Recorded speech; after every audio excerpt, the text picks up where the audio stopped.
စိတ်တူခြင်းနဲ့အညိုအတေးထားခြင်းလူတွေဟာထိခနဲ့ရှိရင်စိတ်တူတတ်တယ်စိတ်မရှိဘူးမိဘကလည်းသားသမီးပေါ်စိတ်ရှိခြင်းမရှိတယ်သားသမီးကလည်းမိဘအပေါ်စိတ်ရှိခြင်းမရှိတယ်ဒီကိုမောင်နှမအချင်းချင်းလည်းစိတ်မရှိဘူးစိတ်တူကြတယ်အဲ့ဒီစိတ်တူခြင်းဟာအငြင်းပွားခြင်းရဲ့အကြောင်းပဲဖြစ်တယ်ဒါကြောင့်မို့စိတ်တူမယ်ဆိုရင်စိတ်မတူအောင်ကိုယ့်ကိုပြုပြင်ရမှာဖြစ်တယ်မှန်ကန်စွာနှလုံးသွင်းပြီးတော့ကောဓဆိုတဲ့စိတ်တူမှုဒေါသတရားကိုလျှော့ချကြရမှာဖြစ်တယ်အဲ့ဒါကိုမလျှော့ချနိုင်ဘူးစိတ်တူတာပဲဂုဏ်ယူပြီးတော့ငါကမရဘူးထိခနဲ့ရှိစိတ်တူတယ်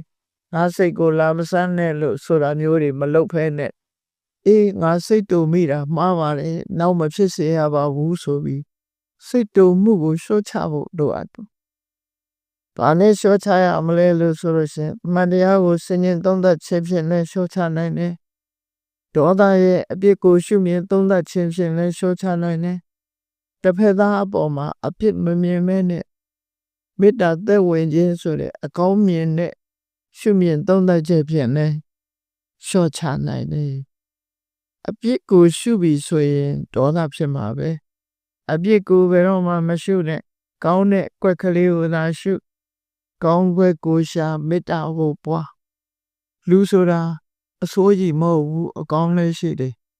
လူတိုင်းမှာအဆိုးကြီးမဟုတ်ဘူးအကောင်းတွေလည်းရှိကြဒါကြောင့်မို့ကောင်းတာလေးကိုကြည့်ပြီးတော့အဆိုးကိုမိတ်ထားလိုက်မေတ္တာပါဥပမာဘာနဲ့တူတယ်လဲလို့ဆိုလို့ရှင်ရေအလွန်စားနေတဲ့ပုဂ္ဂိုလ်တယောက်ခီးသွားရင်ရေစားတယ်ရေတောက်စရာရေအိုင်ကြီးတစ်ခုတွေ့တယ်သို့တော့အဲ့ဒီရေအိုင်ကြီးကအပေါ်ကမော်သေးမော်ညင်းနေနဲ့ဖုံးနေတယ်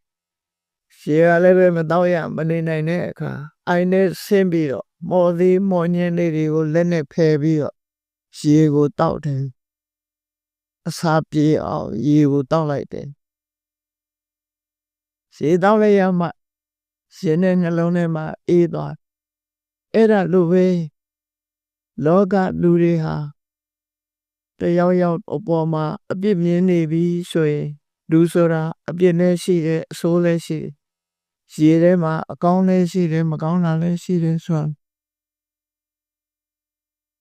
အဆိုးကိုဖယ်ထားပြီးတော့ကောင်းကွက်ကလေးကိုရရှာပြီးတော့အသုံးချရမယ်လို့ဒီလိုဆိုလိုရင်းဖြစ်တယ်အဲ့ဒါကိုရသော်ဘုရားရဲ့အဆုံးအမကိုရှေးဆရာကြီးတွေက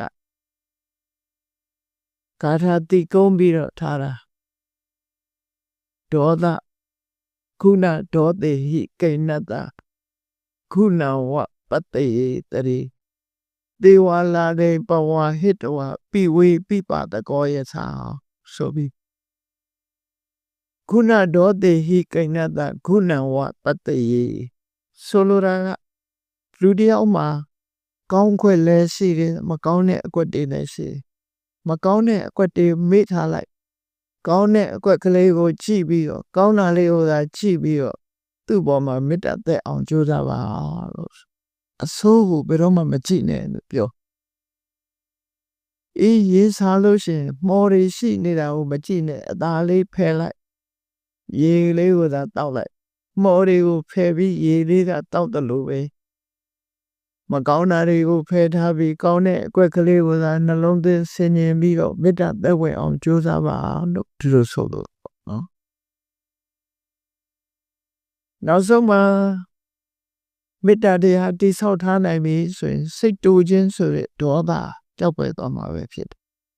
အေးထိခနဲ့ရှိဒေါသဖြစ်ယုံနေမှာမဟုတ်ဘူးတချို့ကအညိုအတေးရင်ထဲမှာမှတ်ထားရှိမှတ်ထားတဲ့အဲ့ဒါကိုဥပနာဟလို့ခေါ်တယ်ရံညိုးဖွဲ့ထားတယ်အဲ့ဒီစိတ်တူခြင်းရံညိုးဖွဲ့ခြင်းဆိုတဲ့နှစ်ခုဟာလူလောကမှာအချင်းများခြင်းရဲ့အကြောင်းရင်းတစ်ခုဖြစ်တယ်လို့ဝိဝါဒမူလသုတ်တာမှာဒီလိုဟောနော်